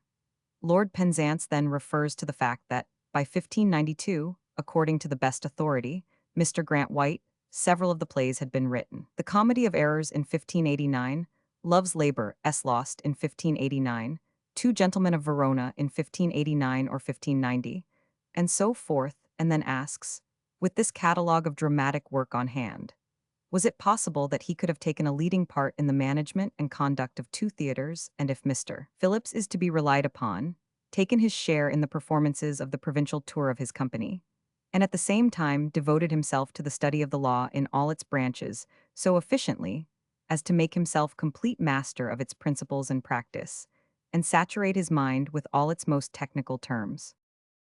I have cited this passage from Lord Penzance's book, because it lay before me, and I had already quoted from it on the matter of Shakespeare's legal knowledge. But other writers have still better set forth the insuperable difficulties, as they seem to me, which beset the idea that Shakespeare might have found time in some unknown period of early life, amid multifarious other occupations, for the study of classics, literature, and law, to say nothing of languages and a few other matters. Lord Penzance further asks his readers, did you ever meet with or hear of an instance in which a young man in this country gave himself up to legal studies and engaged in legal employments, which is the only way of becoming familiar with the technicalities of practice, unless with the view of practicing in that profession? I do not believe that it would be easy, or indeed possible, to produce an instance in which the law has been seriously studied in all its branches, except as a qualification for practice in the legal profession.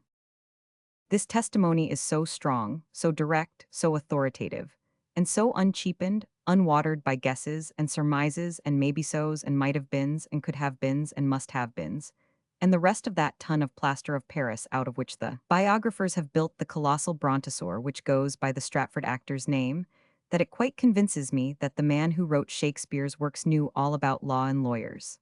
Also, that that man could not have been the Stratford Shakespeare, and wasn't. Who did write these works then? I wish I knew. Chapter 9. Chapter 999. Francis Bacon writes Shakespeare's works, nobody knows. We cannot say we know a thing when that thing has not been proved. Know is too strong a word to use when the evidence is not final and absolutely conclusive. We can infer, if we want to, like those slaves. No, I will not write that word, it is not kind, it is not courteous. The upholders of the Stratford Shakespeare superstition call us the hardest names they can think of, and they keep doing it all the time. Very well, if they like to descend to that level, let them do it, but I will not so undignify myself as to follow them. I cannot call them harsh names. The most I can do is to indicate them by terms reflecting my disapproval, and this without malice, without venom. To resume, what I was about to say was, those thugs have built their entire superstition upon inferences, not upon known and established facts. It is a weak method, and poor, and I am glad to be able to say our side never resorts to it while there is anything else to resort to. But when we must, and we have now arrived at a place of that sort. Since the Stratford Shakespeare couldn't have written the works, we infer that somebody did. Who was it, then? This requires some more inferring. Ordinarily, when an unsigned poem sweeps across the continent like a tidal wave whose roar and boom and thunder are made up of admiration, delight, and applause, a dozen obscure people rise up and claim the authorship. Why a dozen instead of only one or two? One reason is because there are a dozen that are recognizably competent to do that poem. Do you remember Beautiful Snow? Do you remember Rock Me to Sleep, Mother, Rock Me to Sleep? Do you remember Backward, Turn, Backward, O Time in Thy Flight? Make Me a Child Again Just for Tonight? I remember them very well. Their authorship was claimed by most of the grown-up people who were alive at the time, and every claimant had one plausible argument in his favor at least. To wit, he could have done the authoring, he was competent. Have the works been claimed by a dozen? They haven't, there was good reason. The world knows there was but one man on the planet at the time who was competent, not a dozen, and not two. A long time ago the dwellers in a far country used now and then to find a procession of prodigious footprints stretching across the plain. Footprints that were 3 miles apart, each footprint a third of a mile long and a furlong deep, and with forests and villages mashed to mush in it. Was there any doubt as to who made that mighty trail? Were there a dozen claimants? Were there two? No, the people knew who it was that had been along there. There was only one Hercules. There has been only one Shakespeare. There couldn't be two. Certainly there couldn't be two at the same time. It takes ages to bring forth a Shakespeare and some more ages to match him. This one was not matched before his time, nor during his time, and hasn't been matched since. The prospect of matching him in our time is not bright. The Baconians claim that the Stratford Shakespeare was not qualified to write the works, and that Francis Bacon was. They claim that Bacon possessed the stupendous equipment, both natural and acquired, for the miracle, and that no other Englishman of his day possessed the like, or, indeed, anything closely approaching it. Macaulay, in his essay, has much to say about the splendor and horizonless magnitude of that equipment. Also, he has synopsized Bacon's history, a thing which cannot be done for the Stratford Shakespeare, for he hasn't any history to synopsize. Bacon's history is open to the world from his boyhood to his death in old age, a history consisting of known facts displayed in minute and multitudinous detail. Facts, not guesses and conjectures and might-have-beens. Whereby it appears that he was born of a race of statesmen, and had a Lord Chancellor for his father, and a mother who was distinguished both as a linguist and a theologian. She corresponded in Greek with Bishop Jewel, and translated his Apologia from the Latin so correctly that neither he nor Archbishop Parker could suggest a single alteration. It is the atmosphere we are reared in that determines how our inclinations and aspirations shall tend. The atmosphere furnished by the parents to the son in this present case was an atmosphere saturated with learning, with thinkings and ponderings upon deep subjects, and with polite culture. It had its natural effect. Shakespeare of Stratford was reared in a house which had no use for books, since its owners, his parents, were without education. This may have had an effect upon the son, but we do not know, because we have no history of him of an informing sort. There were but few books anywhere in that day, and only the well-to-do and highly educated possessed them, they being almost confined to the dead languages. All the valuable books then extant in all the vernacular dialects of Europe would hardly have filled a single shelf. Imagine it. The few existing books were in the Latin tongue mainly. A person who was ignorant of it was shut out from all acquaintance, not merely with Cicero and Virgil, but with the most interesting memoirs, state papers, and pamphlets of his own time. A literature necessary to the Stratford lad, for his fictitious reputation's sake, since the writer of his works would begin to use it wholesale, and in a most masterly way before the lad was hardly more than out of his teens and into his 20s. At 15 Bacon was sent to the university, and he spent 3 years there. Thence he went to Paris in the train of the English ambassador, and there he mingled daily with the wise, the cultured, the great, and the aristocracy of fashion, during another 3 years. A total of 6 years spent at the sources of knowledge, knowledge both of books and of men. The 3 spent at the university were coeval with the second and last 3 spent by the little Stratford lad at Stratford School supposedly, and perhapsedly, and maybe, and by inference, with nothing to infer from. The second 3 of the Baconian 6 were presumably spent by the Stratford lad as apprentice to a butcher. That is, the thugs presume it, on no evidence of any kind, which is their way when they want a historical fact. Fact and presumption are, for business purposes, all the same to them.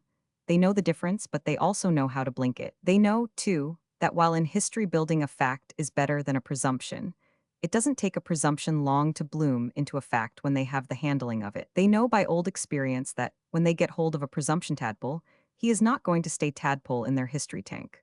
No, they know how to develop him into the giant four-legged bullfrog of fact, and make him sit up on his hams, and puff out his chin, and look important and insolent and come to stay, and assert his genuine Simon Pure authenticity with a thundering bellow that will convince everybody because it is so loud. The thug is aware that loudness convinces 60 persons where reasoning convinces but one. I wouldn't be a thug, not even if, but never mind about that, it has nothing to do with the argument, and it is not noble in spirit besides. If I am better than a thug, is the merit mine? No, it is his. Then to him be the praise, that is the right spirit. They presume the lad severed his presumed connection with the Stratford school to become apprentice to a butcher.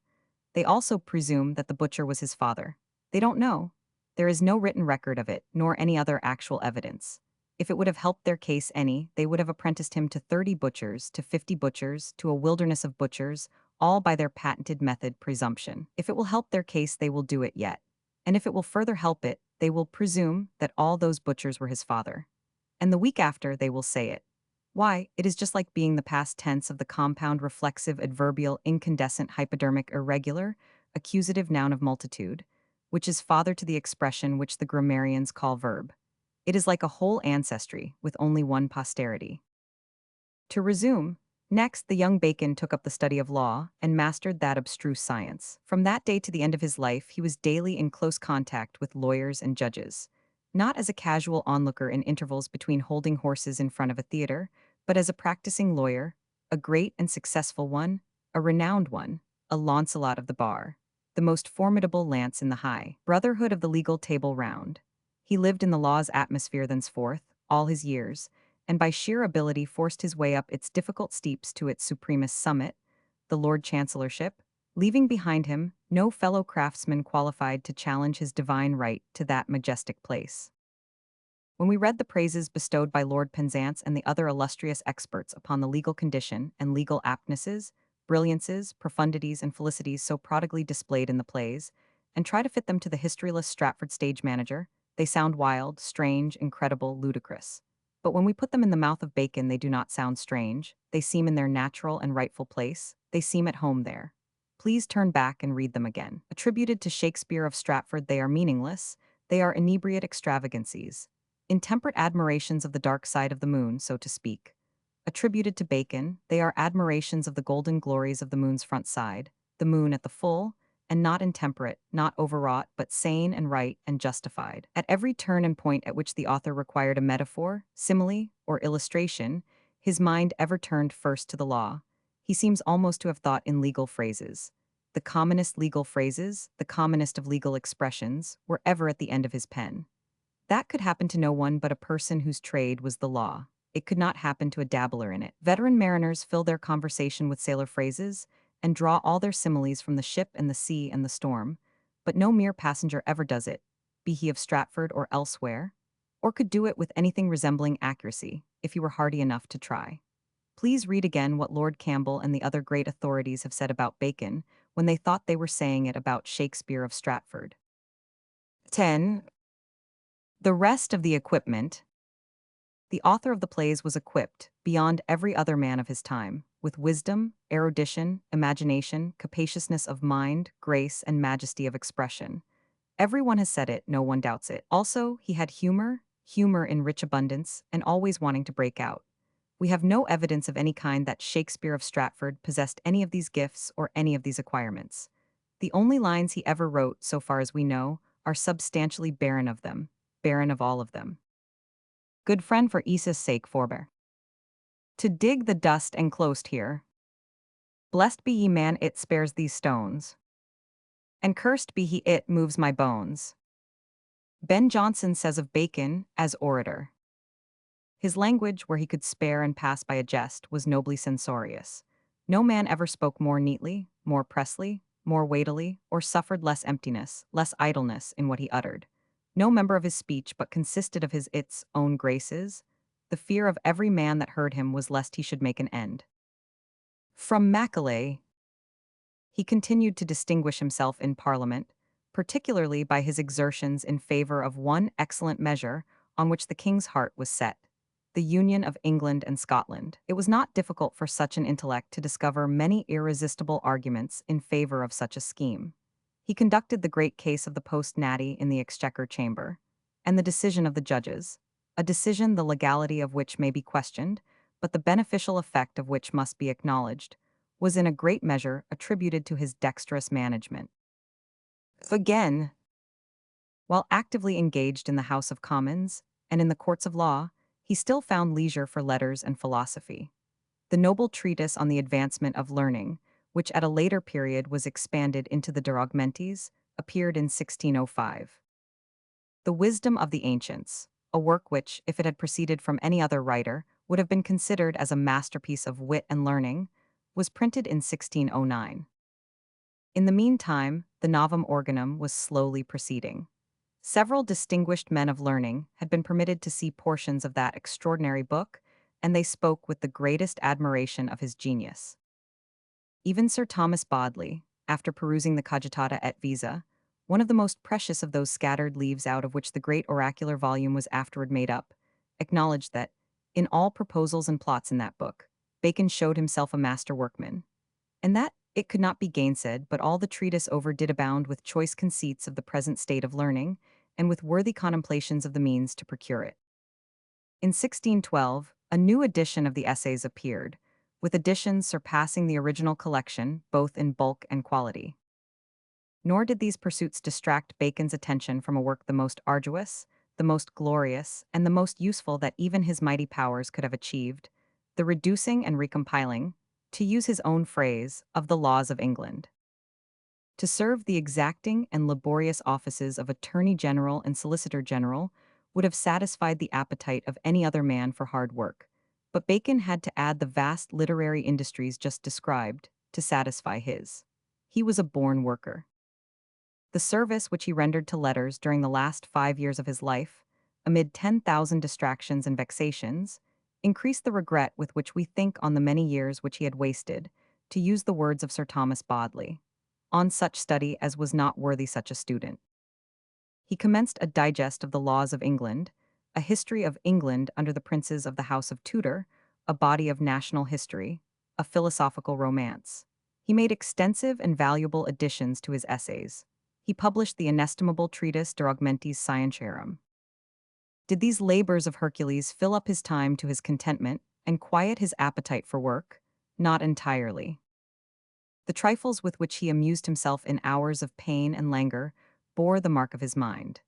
The best jest book in the world is that which he dictated from memory, without referring to any book, on a day on which illness had rendered him incapable of serious study.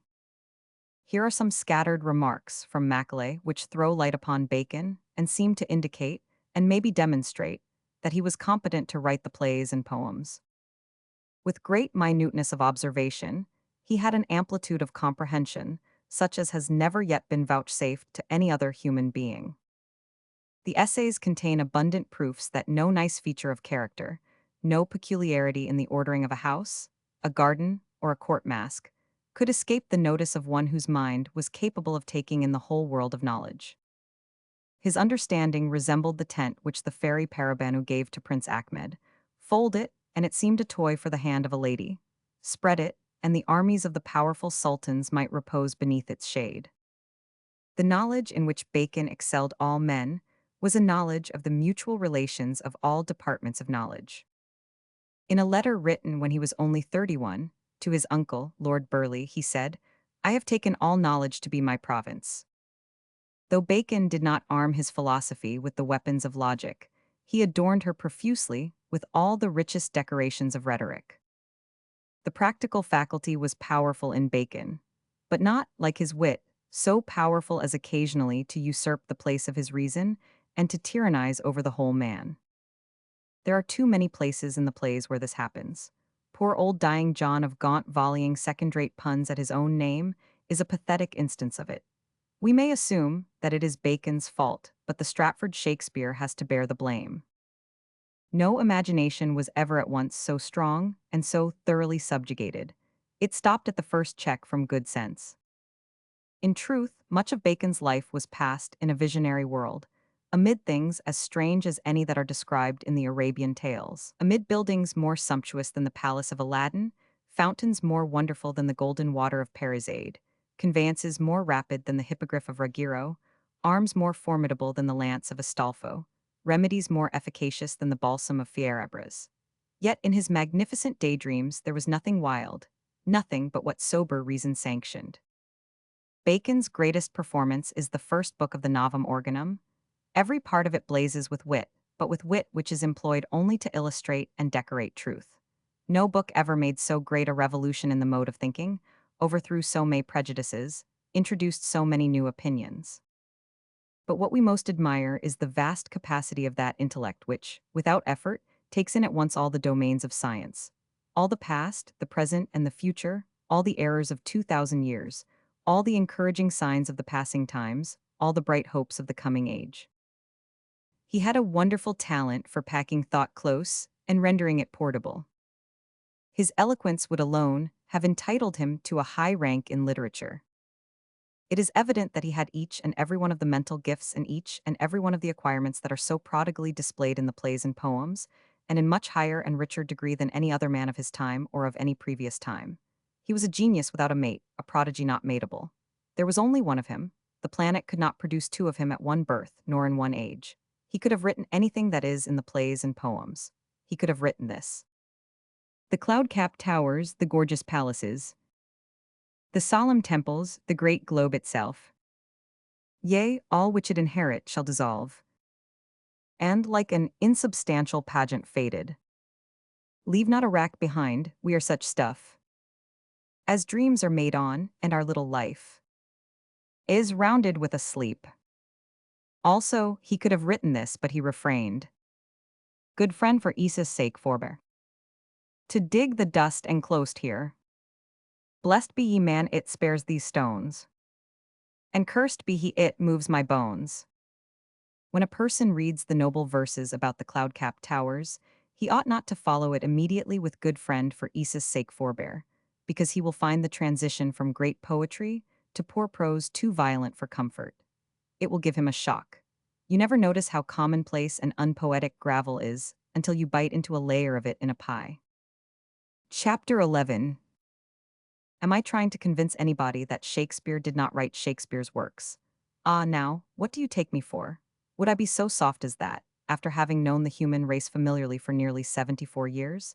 It would grieve me to know that anyone could think so injuriously of me, so uncomplimentarily, so unadmiringly of me. No, no, I am aware that when even the brightest mind in our world has been trained up from childhood in a superstition of any kind, it will never be possible for that mind, in its maturity, to examine sincerely, dispassionately, and conscientiously any evidence or any circumstance which shall seem to cast a doubt upon the validity of that superstition.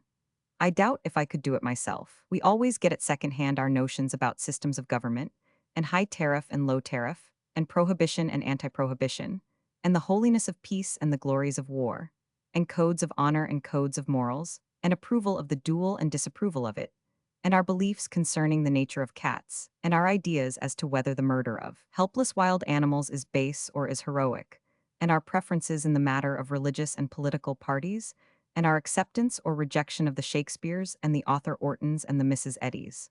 We get them all at second hand, we reason none of them out for ourselves. It is the way we are made. It is the way we are all made, and we can't help it, we can't change it. And whenever we have been furnished a fetish, and have been taught to believe in it, and love it and worship it, and refrain from examining it, there is no evidence, howsoever clear and strong, that can persuade us to withdraw from it our loyalty and our devotion. In morals, conduct, and beliefs, we take the color of our environment and associations, and it is a color that can safely be warranted to wash. Whenever we have been furnished with a tar baby ostensibly stuffed with jewels, and warned that it will be dishonorable and irreverent to disembowel it and test the jewels, we keep our sacrilegious hands off it. We submit, not reluctantly, but rather gladly, for we are privately afraid we should find, upon examination, that the jewels are of the sort that are manufactured at North Adams, Mass. I haven't any idea that Shakespeare will have to vacate his pedestal this side of the year 2209. Disbelief in him cannot come swiftly. Disbelief in a healthy and deeply loved tar baby has never been known to disintegrate swiftly. It is a very slow process. It took several thousand years to convince our fine race, including every splendid intellect in it, that there is no such thing as a witch. It has taken several thousand years to convince the same fine race, including every splendid intellect in it, that there is no such person as Satan. It has taken several centuries to remove perdition from the Protestant Church's program of post-mortem entertainments. It has taken a weary long time to persuade American Presbyterians to give up infant damnation and try to bear it the best they can. And it looks as if their Scotch brethren will still be burning babies in the everlasting fires when Shakespeare comes down from his perch. We are the reasoning race. We can't prove it by the above examples, and we can't prove it by the miraculous histories built by those Stratfordolators out of a hatful of rags and a barrel of sawdust, but there is a plenty of other things we can prove it by, if I could think of them. We are the reasoning race, and when we find a vague file of chipmunk tracks stringing through the dust of Stratford village, we know by our reasoning bowers that Hercules has been along there. I feel that our fetish is safe for 3 centuries yet. The bust, too, there in the Stratford church. The precious bust, the priceless bust, the calm bust, the serene bust, the emotionless bust, with the dandy mustache and the putty face unseamed of care. That face which has looked passionlessly down upon the odd pilgrim for 150 years and will still look down upon the odd pilgrim 300 more, with the deep, deep, deep, subtle, subtle, subtle expression of a bladder. Chapter 12. Irreverence. One of the most trying defects which I find in these, what shall I call them? For I will not apply injurious epithets to them the way they do to us, such violations of courtesy being repugnant to my nature and my dignity. The farthest I can go in that direction is to call them by names of limited reverence, names merely descriptive, never unkind, never offensive, never tainted by harsh feeling. If they would do like this, they would feel better in their hearts. Very well, then, to proceed. One of the most trying defects which I find in these Stratfordolators, these Shakespeariads, these thugs, these Bangalores, these troglodytes, these haremfraudites, these blatherskites, these buccaneers, these bandoliers, is their spirit of irreverence. It is detectable in every utterance of theirs when they are talking about us. I am thankful that in me there is nothing of that spirit. When a thing is sacred to me, it is impossible for me to be irreverent toward it. I cannot call to mind a single instance where I have ever been irreverent, except towards the things which were sacred to other people. Am I in the right? I think so. But I ask no one to take my unsupported word. No, look at the dictionary. Let the dictionary decide. Here is the definition. Irreverence, the quality or condition of irreverence toward God and sacred things. What does the Hindu say? He says it is correct. He says irreverence is lack of respect for Vishnu and Brahma and Krishna and his other gods, and for his sacred cattle, and for his temples and the things within them. He endorses the definition, you see, and there are 300 million Hindus or their equivalents back of him. The dictionary had the acute idea that by using the capital G, it could restrict irreverence to lack of reverence for our deity and our sacred things. But that ingenious and rather sly idea miscarried. For by the simple process of spelling his deities with capitals, the Hindu confiscates the definition and restricts it to his own sex, thus making it clearly compulsory upon us to revere his gods and his sacred things, and nobody else. We can't say a word, for he has our own dictionary at his back, and its decision is final. This law, reduced to its simplest terms, is this. 1. Whatever is sacred to the Christian must be held in reverence by everybody else. 2. Whatever is sacred to the Hindu must be held in reverence by everybody else. 3. Therefore, by consequence, logically, and indisputably, whatever is sacred to me must be held in reverence by everybody else. Now then, what aggravates me is that these troglodytes and Muscovites and bandoliers and buccaneers are also trying to crowd in and share the benefit of the law, and compel everybody to revere their Shakespeare and hold him sacred. We can't have that. There's enough of us already. If you go on widening and spreading and inflating the privilege, it will presently come to be conceded that each man's sacred things are the only ones, and the rest of the human race will have to be humbly reverent toward them or suffer for it. That can surely happen, and when it happens, the word irreverence will be regarded as the most meaningless, and foolish, and self-conceited, and insolent, and impudent, and dictatorial word in the language. And people will say, whose business is it what gods I worship and what things hold sacred? Who has the right to dictate to my conscience, and where did he get that right? We cannot afford to let that calamity come upon us. We must save the word from this destruction. There is but one way to do it, and that is to stop the spread of the privilege and strictly confine it to its present limits. That is, to all the Christian sects, to all the Hindu sects, and me. We do not need any more, the stock is watered enough just as it is. It would be better if the privilege were limited to me alone. I think so because I am the only sect that knows how to employ it gently, kindly, charitably, dispassionately. The other sects lack the quality of self-restraint. The Catholic Church says the most irreverent things about matters which are sacred to the Protestants, and the Protestant Church retorts in kind about the confessional and other matters which Catholics hold sacred. Then both of these irreverencers turn upon Thomas Paine and charge him with irreverence. This is all unfortunate, because it makes it difficult for students equipped with only a low grade of mentality to find out what irreverence really is. It will surely be much better all around if the privilege of regulating the irreverent and keeping them in order shall eventually be withdrawn from all the sects but me. Then there will be no more quarreling, no more bandying of disrespectful epithets, no more heartburnings. There will then be nothing sacred involved in this Bacon-Shakespeare controversy except what is sacred to me. That will simplify the whole matter, and trouble will cease. There will be irreverence no longer, because I will not allow it. The first time those criminals charge me with irreverence for calling their Stratford myth an Arthur Wharton Mary Baker Thompson Eddie Louis XVII failed prophet of Chorasan will be the last. Taught by the methods found effective in extinguishing earlier offenders by the Inquisition of holy memory, I shall know how to quiet them. Chapter 13. Isn't it odd, when you think of it, that you may list all the celebrated Englishmen, Irishmen, and Scotchmen of modern times, clear back to the first Tudors? A list containing 500 names, shall we say?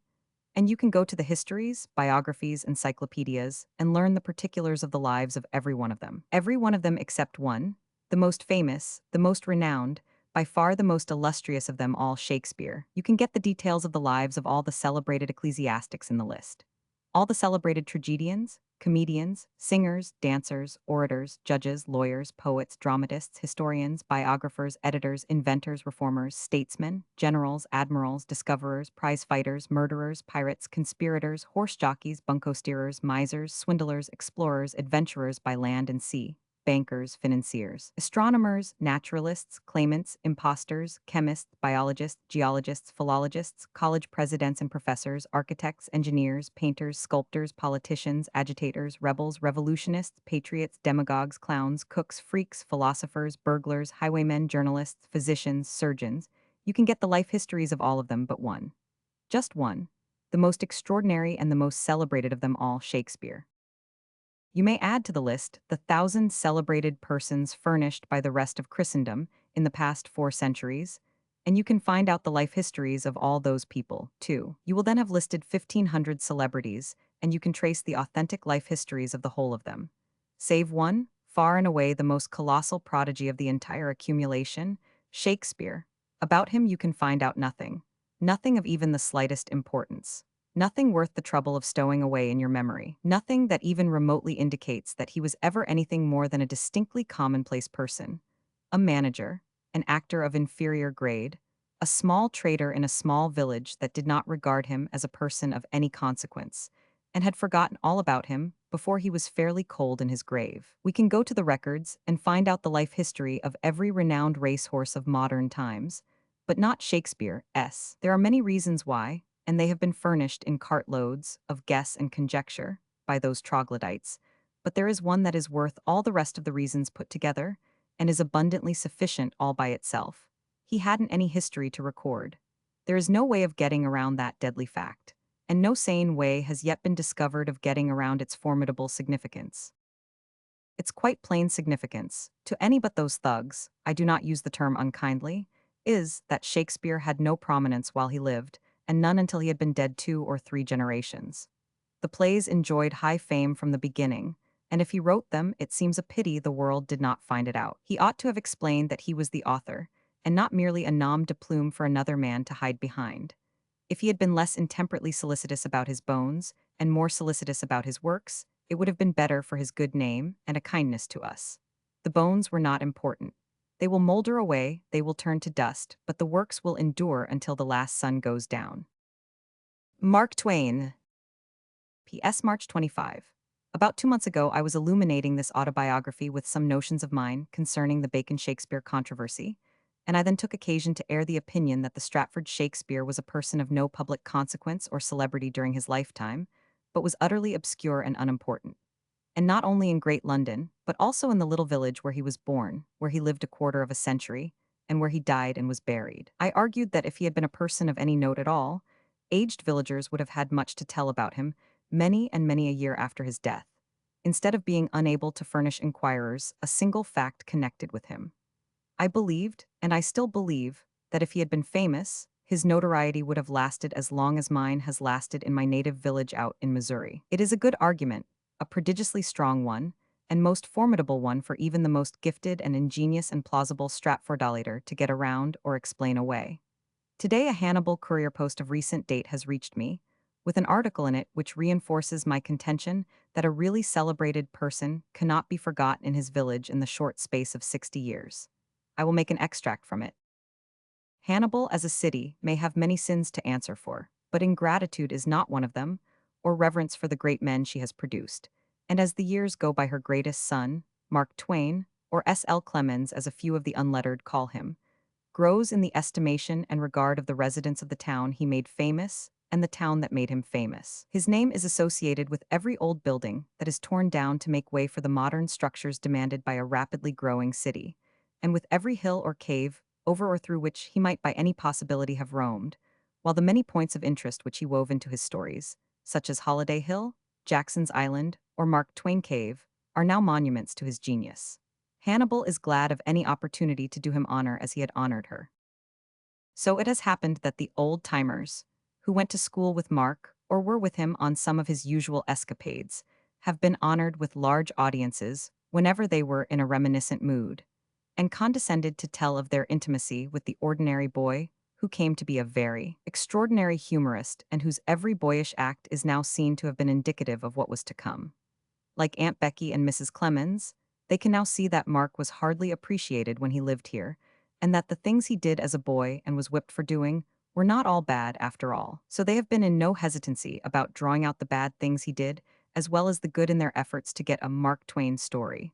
All incidents being viewed in the light of his present fame, until the volume of Twainiana is already considerable and growing in proportion as the old-timers drop away, and the stories are retold second and third hand by their descendants. With some 73 years young and living in a villa instead of a house, he is a fair target, and let him incorporate, copyright, or patent himself as he will, there are some of his works that will go swooping up Hannibal chimneys as long as graybeards gather about the fires and begin with, "I've heard father tell," or possibly, "Once when I, the Mrs. Clemens referred to as my mother, was my mother." And here is another extract from a Hannibal paper, of date 20 days ago. Miss Becca Blankenship died at the home of William Dicasson, 408 Rock Street, at 2:30 o'clock yesterday afternoon, age years. The deceased was a sister of Huckleberry Finn, one of the famous characters in Mark Twain's Tom Sawyer. She had been a member of the Dicasson family, the housekeeper, for nearly 45 years, and was a highly respected lady.